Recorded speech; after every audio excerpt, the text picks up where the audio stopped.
Have you ever heard of the drug known as Premarin? If so, do you know what horses are being put through every single day to create this product?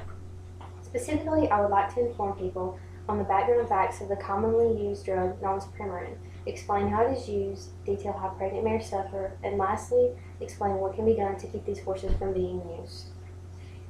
Premarin is known as one of the #1 used medical drugs by women in the world. It was manufactured by a company known as Live. It's a pharmaceutical company that produces over-the-counter drugs such as ibuprofen and Robitussin, and of course, Premarin. The company was founded in 1860 in Philadelphia, Pennsylvania by John Wyeth and his brother. In 2009, the company was taken over by a company known as Pfizer. Other medical situations that it's used for is osteoporosis and for women that are over 50 that could possibly have a heart disease.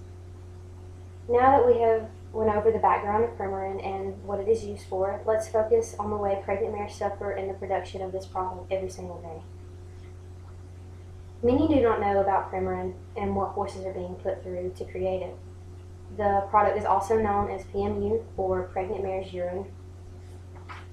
Approximately 308 PMU farms in the US and Canada are still available today, all purchasing mares and breeding them so that they are able to produce enough urine to create this drug.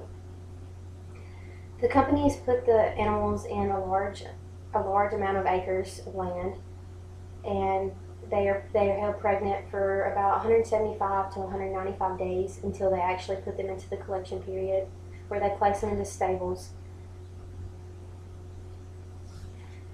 This is a very difficult time for the horses because the stables are not much bigger than what they are. They tie the impregnated horses up for almost 160 to 180 days to collect the urine.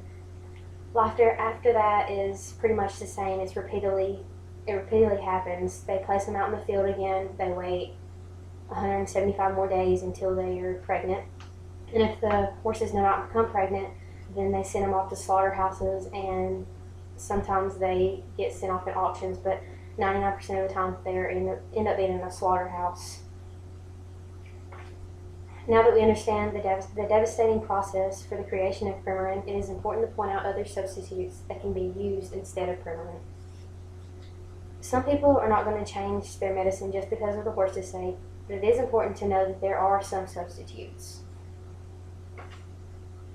And although substitutes may not be exactly the same as Premarin, it is important to help the horses any way we can. The #1 substitute is synthetic drugs, such as Allura, Sinistin, and Premarin. All these drugs are plant-based and are no harm to animals, and there are also less side effects to women. The second substitute is hormone rep therapy, which is dieting, such as a vegan diet and exercising. You get your calcium from fruit and vegetables, and you just stay healthy. The last substitute is a new result they have found is soy. It's not completely solved, but has great potential of taking the place of Premarin.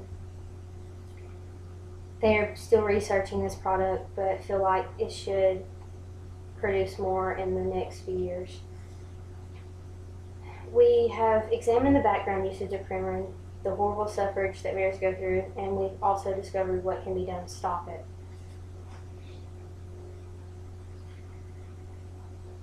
If you are a firm user or know a person that uses Premarin, reconsider this drug for the sake of many horses.